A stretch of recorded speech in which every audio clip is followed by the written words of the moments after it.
Today on the Rise of the Challenge podcast. I was so extremely dedicated to sports that I put everything else by the wayside.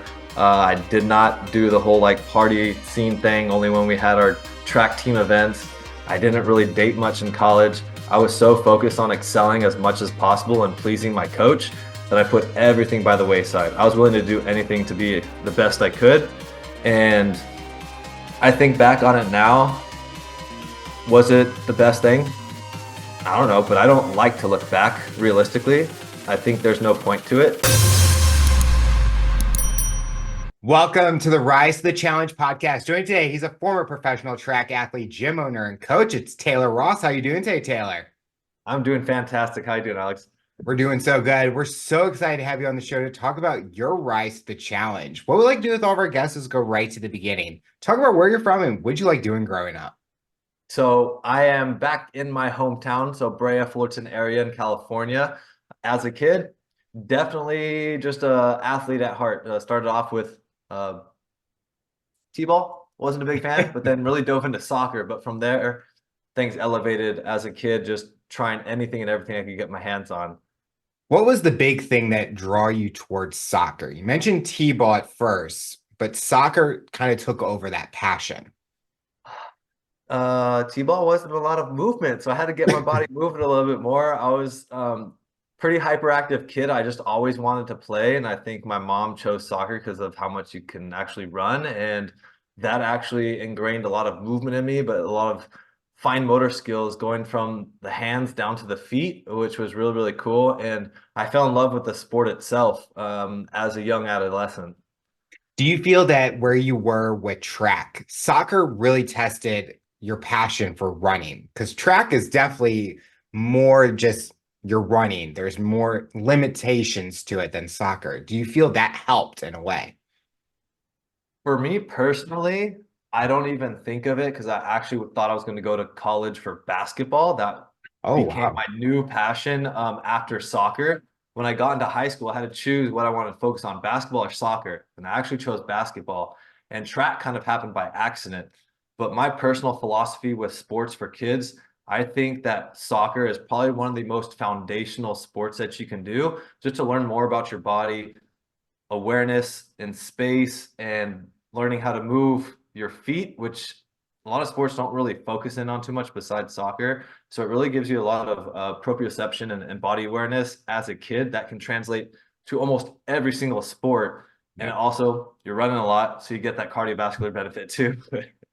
Well, you even talked about just from the physicality aspect, but from kids just getting to know other kids or getting along from a team setting, kind of learning those interpersonal skills that can translate even towards the future. I think sports as for kids needs to happen because it teaches them so much that you can't really teach if they don't experience that. Without a doubt. I think being around other young kids, challenging personalities, people that are supportive, everything that you need to start to learn about in life, you get through those team environments. And soccer, basketball, football, baseball, all of those, the big main sports that we have here in the US is going to really encapsulate that as a kid because people are testing their personalities, learning who they are as a person.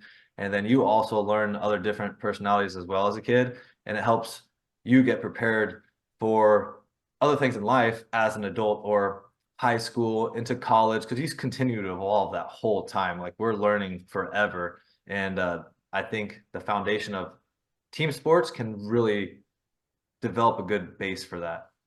Who were the athletes growing up that were big inspirations for you?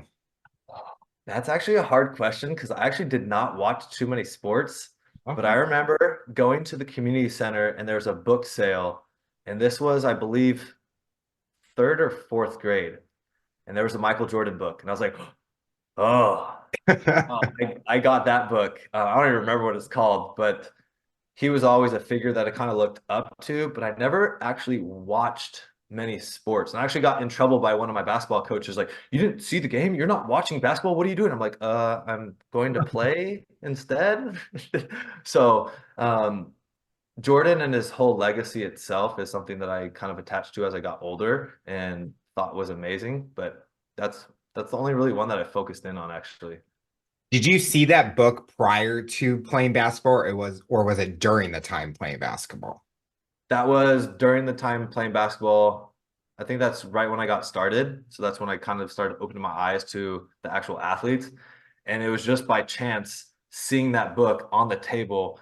And I knew who Michael Jordan was, like, oh, basketball, Michael Jordan, this is it. And that kind of like kickstarted a lot of stuff for me. You mentioned that the goal was hopefully to play basketball in college or even the future. What was that dream job that you were wanting? Was it in sports or was it completely separate and you went to go in a different route? I wanted to play professional basketball. That was a dream. I had stipulations every time that I stepped on the court, like, oh, I've got to hit all these shots or make these moves with the like just dribbling up and down the court to make sure that I'm gonna make it. And that was my passion up until I stopped essentially. And that was my junior year of high school where I had a falling out with my coach, but that's actually what pivoted me into track and field, which completely took over. But my senior year of high school, I took a sports medicine class and I fell in love with it because I wanted to be an aerospace engineer. I Oh, wanted to wow. do stuff with being an astronaut, but then I'm too tall. I'm 6'4" now. So I'm like, oh, I don't fit. I'm not allowed to do it. So let me do the engineering part. And then I fell in love with the body. And then I was being an athlete as a senior in track, and I wanted to use that knowledge to try and excel in sports more. And then I wanted to be an athletic trainer. So I went to Cal State Fullerton as a pre-athletic training major, but you can't do it as an athlete. So I had to drop it. Yeah, and then I transitioned to kinesiology where I was going to be a strength and conditioning coach. That was my focus, try to be an NFL coach or a high Division I college strength and conditioning coach. So there was all these like shifts, like one door closed, I got to have another one to open up to see what opportunities were there. And that's kind of where I'm at now. Don't want to be a college coach anymore, but I love what I do now, coaching people. Do you feel with those changes, it kind of wasn't a negative in a way because you were still finding a way to be passionate about something or in the direction that you're going and still kind of in that realm of industry that you were wanting? Yeah, so basically, my mindset as an athlete was get it done through grit and passion, and don't let a closed door stop you from achieving what you want. So just because I had the door closed on me for a certain career path that I wanted didn't mean that the actual embodiment of what that career was closed off to me. Mhm. So even though I had what could have seemed negative to me, basically my first week of college opened up a new opportunity for me to just continue pursuing everything that I wanted to, just in a different avenue. So I've always had the thought process of if you have an idea in your head to take action on it, and even if there's hurdles along the way, it's just a hurdle. But if you stop, then the game is over. So not being able to do pre-athletic training as an athlete was like, all right, well, I'm an athlete. So that's kind of better because I get to pursue something 1% of the population does, and I'm still going to do kinesiology, which is pretty much the same classes anyway. Do you feel that during your college days, you were so focused on being an athlete or classes that it kind of took away from maybe the personal life, where college is kind of that time where people really learn what do they like, what's new about them, and things like that? 1000%. I was so extremely dedicated to sports that I put everything else by the wayside. I did not do the whole like party scene thing only when we had our track team events. I didn't really date much in college. I was so focused on excelling as much as possible and pleasing my coach that I put everything by the wayside. I was willing to do anything to be the best I could. And I think back on it now, was it the best thing? I don't know, but I don't like to look back realistically. I think there's no point to it. Everything that we've done, every step that we've taken has led us to where we are now. And I'm in a position that I absolutely love currently, and I'm striving for more. So I wouldn't change anything about college. Would you have gone to a different like college if they allowed you to do what you wanted to do? Or was it that only college that was denying you of doing both? I'm not sure. I didn't look into the logistics of it, but part of the reason why I chose to go to Cal State Fullerton because I got into all the colleges that I applied to, which were fairly local, but this is the one that allowed me to live at home to save some more money. Hmm. And I was going just as a student, so I didn't really care. And then I ran well in high school, the later season of spring, and I was like, oh, why don't I just try to be an athlete? So I wasn't planning on being an athlete. I was already committed to being a student there just to do it. So I didn't want to commute or move at that moment in time to go to a different school to commit to the kind of career path that I wanted to. So those closed doors actually opened up the other perfect doors for me. It's always, they say, when one door closes, another one opens. Yeah. What was next after college? What was that path that you were wanting? As the goal was to be a professional athlete, but then change to other areas. But what was next for you? So I actually continued to try to achieve the professional athlete life just with a new sport. So basically, I started as a walk-on at Fullerton, and January, I had a full-blown knee surgery. I had to get a bone transplant. So talk about rise to the challenge. Yeah. Full-blown knee surgery. I get shut down. I actually have to have another knee surgery 3 months later to get the screws taken out. So my freshman year of college was pretty much laying in bed for 6 months. Oh, That was not fun. And I got depressed. I thought I was never going to walk again. I was like, I'm never going to be able to compete again. Even the doctor said if I decided to run, that I would probably and most likely need a full knee replacement by the end of college. I'm like, I wow. don't care. I'm gonna do what I need to do. So I walked on, made the team, had the knee surgery. Luckily, they kept me. And then I just pushed as hard as I could. And eventually I actually earned scholarship.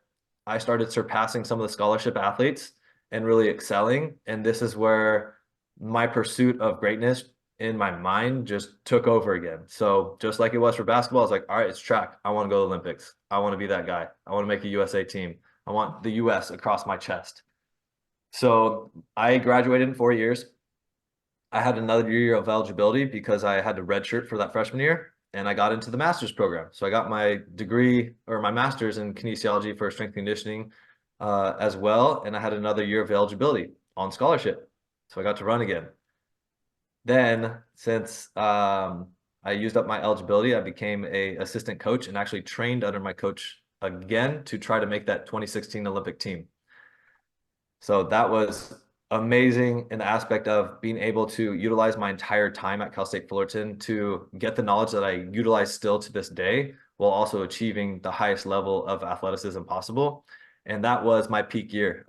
Due to injury after that was kind of rough, but I think in the world, I think it was top 500 that year, but I ended up getting hurt. So I ran my fastest race ever in 2016. Indoors, I could have gone to USA indoors, but I pulled my groin. There's always that story of like, oh, Ooh. this happened. I don't like to look at that. But that was an amazing year for me. And that's what catapulted me to actually train with a professional group for the subsequent 4 years after that. Looking at the first part of your running journey, is there an accomplishment that sticks out to you that you are proud of? Oh, yes. Um, my coach gave me body dysmorphia early on, said I Oh, need to be a certain weight. And I got to the point where things were happening where they were eventually let go. And I was captain at the time, so I stepped up and we were up in Davis traveling for a track meet, and I had to make some decisions as far as our relays, overall leading the team. And that was the actual meet where I took third in Big West, and Fullerton had not been on the podium in years. So that was a huge standout moment for me. And that's what really ignited my passion to continue on because I PR'd huge that year. And I also rallied the team up to do really well in our 4x4, which hadn't been done in a really, really long time. And these were not terrific times by any means, even though we were D1. The team has grown so much more since then. But my class was one of the first that really started to get Fullerton on the map. And I really remember that, I think it's the 2013 season where we really made that shift. do you have a signature event? Like you talked about, there was different events that you did, relays and individual. What was your preference? Mine was the 400. I was basically a 400-meter specialist. I ran the 200 on occasion. And then my later years in college, I started running the 4x1 because I still had that speed, but I was not a 100-meter guy. I needed the run in. So I'd run second leg primarily.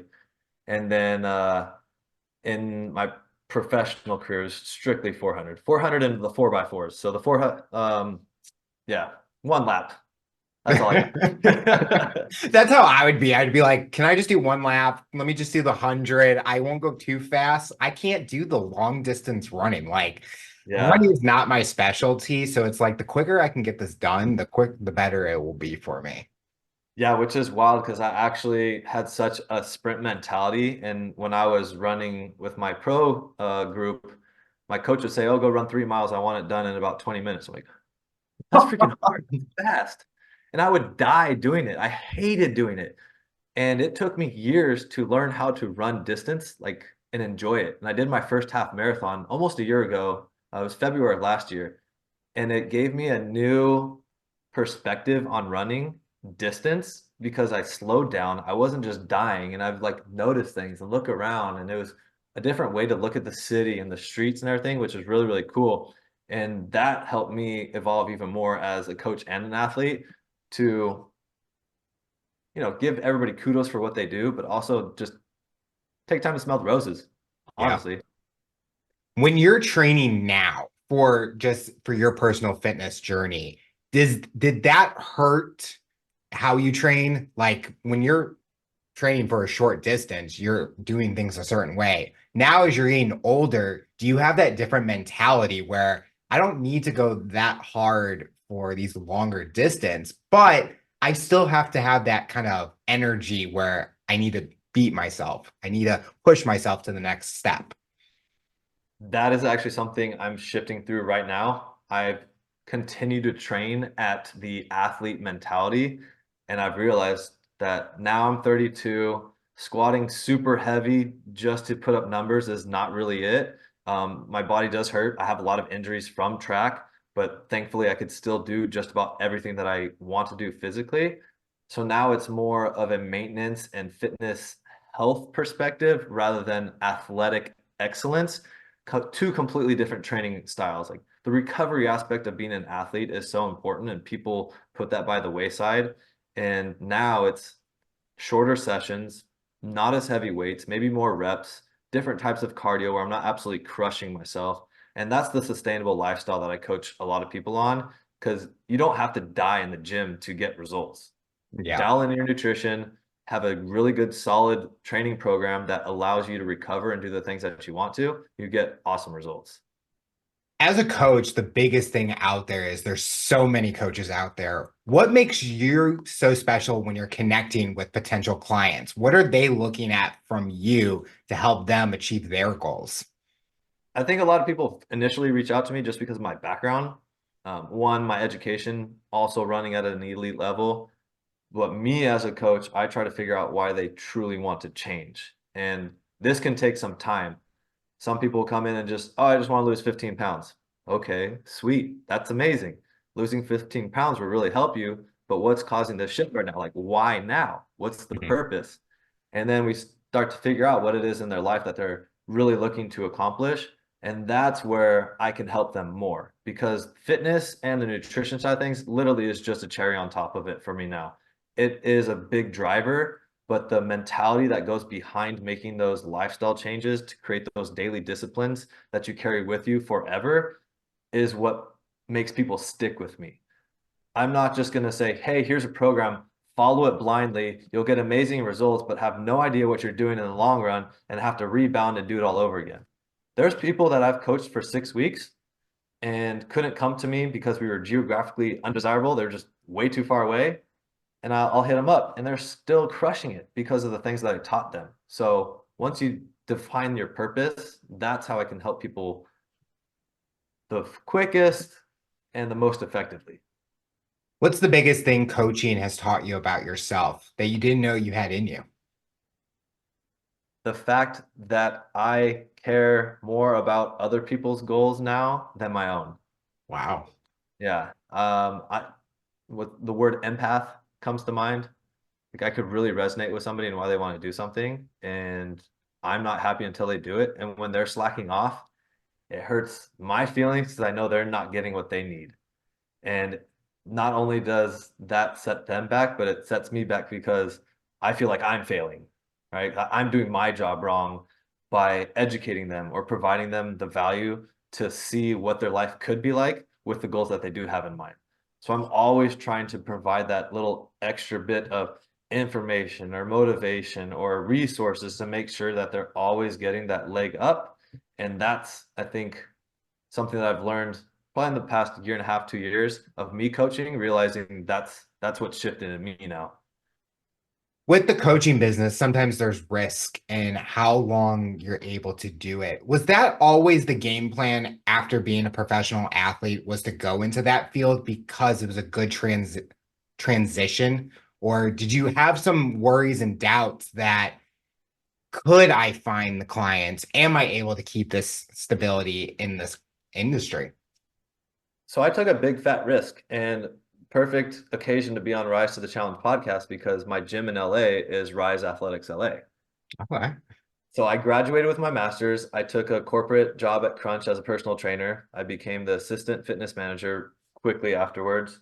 And I always wanted to have my own facility. I like business and like finance as well. So that's something that has always resonated with me. So the two married up really well. And then I had the opportunity with my dad to open up a facility in LA. We knew nothing about business. It's been nothing but learning and hurdles and learning and hurdles over and over again. But here we are almost 6.5 years later with a successful business, helping people transform their lives and find different avenues of fitness that they never thought they would do. And it's super sustainable. So I think I always did have the mindset of being a business owner in some capacity with the fitness world.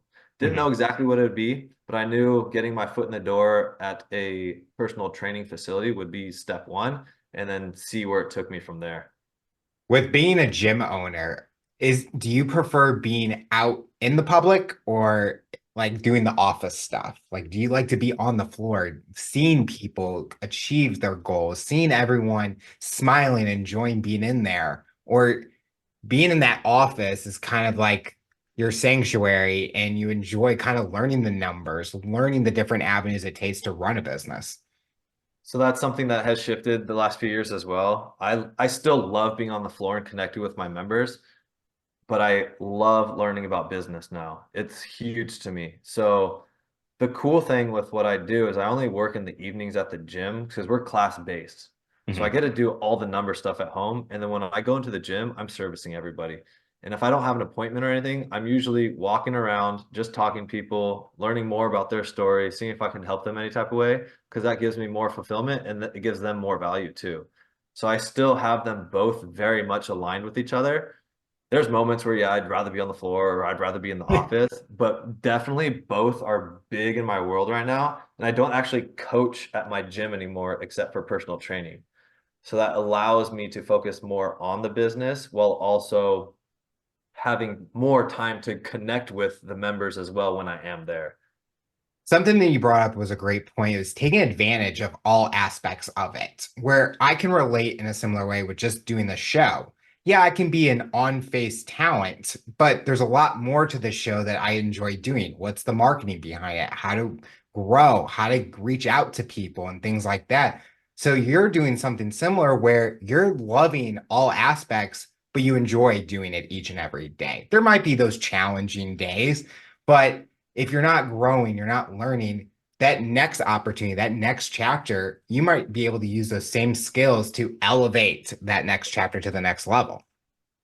Yeah, that's what I love about the industry of fitness, always looking for that little extra nugget in research and now also business, seeing how things could be fine-tuned or more outreach or how our members could be serviced better and quality of service and all this stuff that really just compiles together to continue to move the goalpost to grow as a person, as a coach, as a business person, as a father, as a husband, like just always trying to move forward.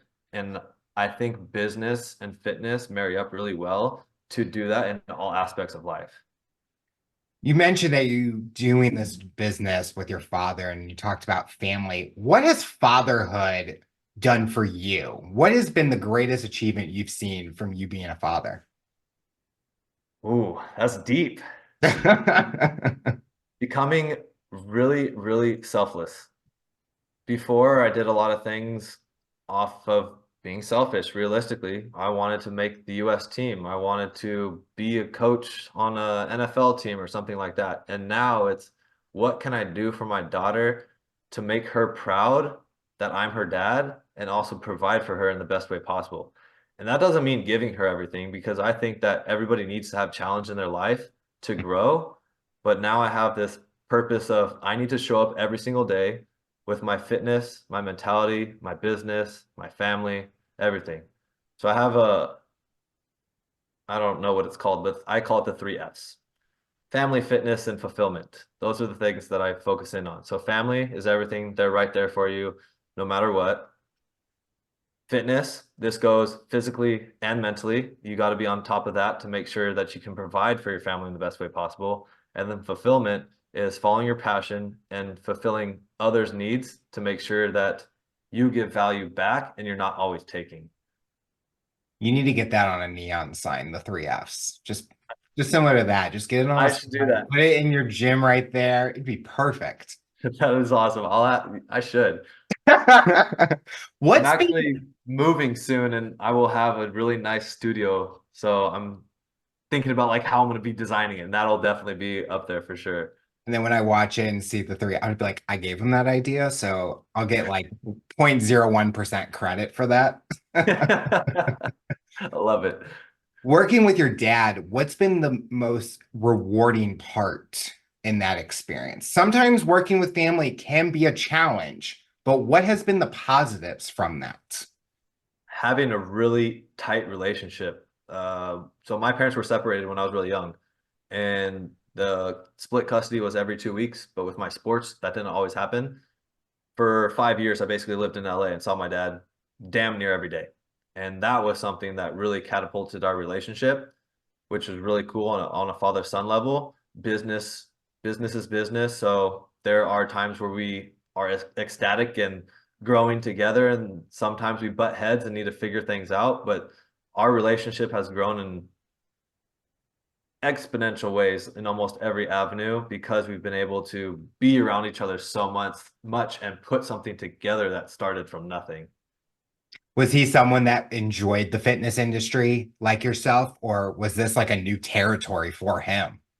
His backstory is a little similar and different. So he was an athlete. He actually had Olympic aspirations as a sprinter too. But he's a firefighter. He ended up hurting his back, blew out some discs, and had to retire from running, and found jujitsu. Fell in love with it, was doing it on the side, just at studios, having fun, and eventually got a little group together. And then an opportunity fell in his lap, and that's what we did to capitalize on it. We opened up a gym rather than just having shared mat space or like renting time from other studios. He wanted to make it a legit thing. So we put my knowledge and practice together with his in martial arts and created the gym. Do you only have the one gym, or do you plan to expand and open even more? The one gym is enough. Yeah, Yeah. 20, that's nothing. I've thought about expanding, but I do have a business mentor that has metrics that I would need to hit before we even thought about a second one. We're not close to that. So I'm focusing on developing what we have now and then my online presence, which would be the Crown Athletic side of things. Um, Second location would be right here. I have a garage gym that I have some clients out of, like family and friends, but a true second location would be years out. We'll see. You never know, though. I'm not going to close that door. If it's just cracked open, it's open. You talked about online. You do something where you post content and really kind of share your journey that you've been on. What's been valuable about that, where your followers are really getting an insight on the journey you're on? So I actually did not post a whole lot of day-to-day life until more recently.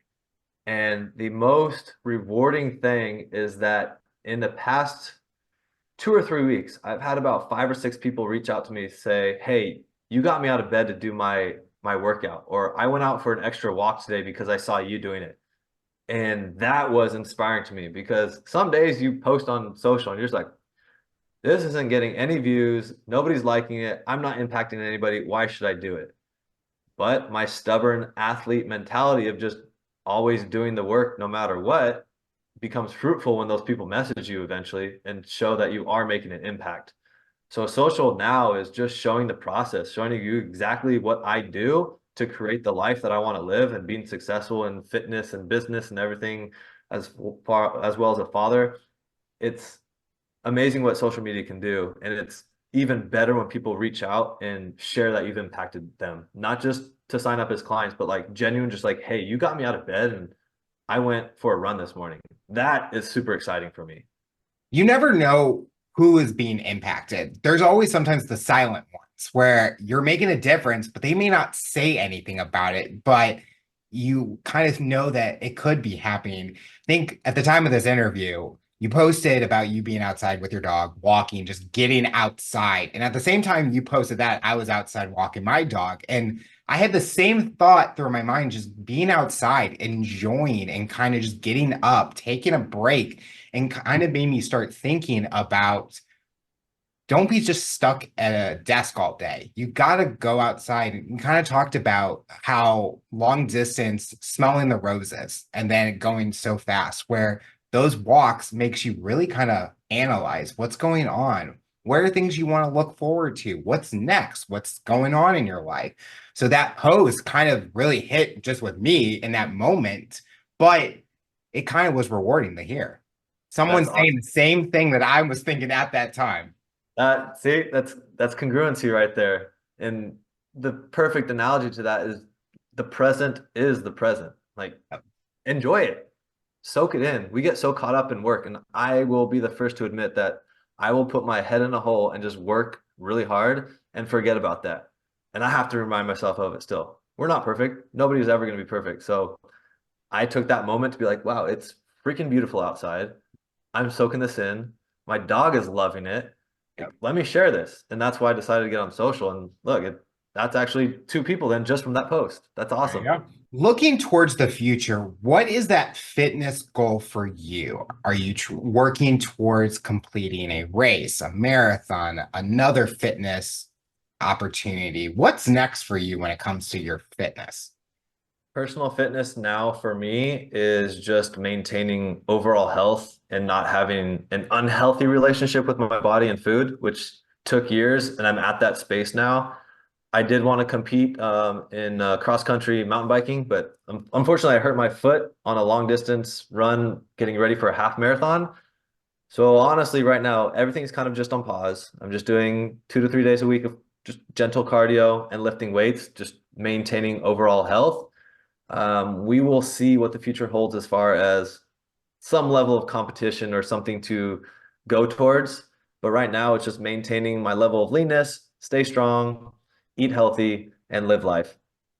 Something our listeners love to do is learn even more about the guests. For someone that's listening to this that might know you, what's something that they may not know about you that you haven't shared or that people can learn about you? Ooh, this is something that has surprised me even at the gym.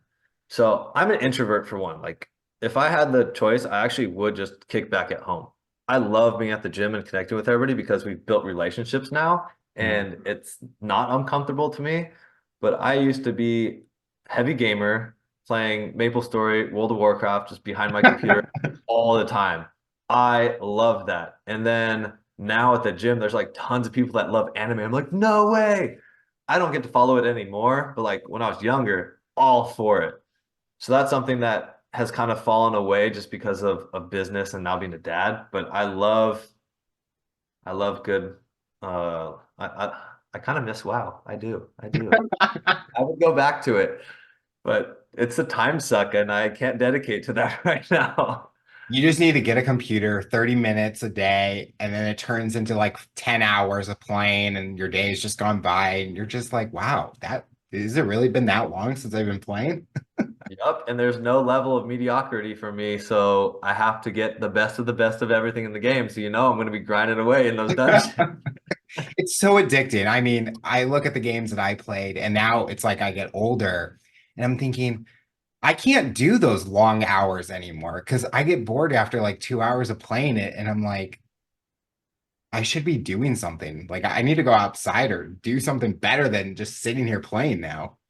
That's that growth mindset because you do realize that it's not providing any true value to you. And that's, I think, what pushed me away from it is because I was playing, but when my friends weren't on, I couldn't just like grind away on my own. I'm like, I Yeah. could be working on other things. And I played for a bit while I was opening the gym because things were slow. We didn't have a lot of people. There wasn't too much management to do. So I played not at the gym, but I did play during that time. And I just came to learn like I could level up in the game or I could level up in life. Like, let's go this way. I'm gonna take life as the challenge now, and that's what pulled me away from it. And I even tried playing Call of Duty with my brother because we didn't grow up together because my parents being separated. So I'm like, oh, let me get an Xbox, connect with him, we'll play live together. I couldn't do it.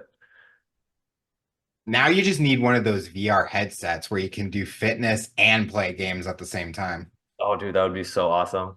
We had a member at the gym who brought in those Oculus ones, and we did it inside the boxing ring. So people are in the ring with the virtual reality, like swinging away. It was awesome. And then he had the one where you walk on the plank and people are in the boxing ring and Oh, like yeah. falling onto the boxing mat, just freaking out. Those things are wild. It's going to be insane what happens in the next, I think, 5 to 10 years with VR and gaming. Yep. When I was in high school playing WoW and college, I was like, they need to make this virtual reality. Like, I would love to just like be in PvP arenas doing this with my body rather than pressing buttons on the computer, get a great workout and like be in WoW. It's just crazy the technology nowadays where you look back at and you're thinking, oh, this is never going to happen. And now someone came up with it and you're like, okay, what's next? What's coming out next month, next year? Yeah, the evolution of technology is alarmingly fast and exciting but scary at the same time. Yep. The final question I'll ask you for someone that's listening to this interview based on your journey and experience, what tips or advice would you give them to overcome obstacles, accomplish their goals, and rise to the challenge?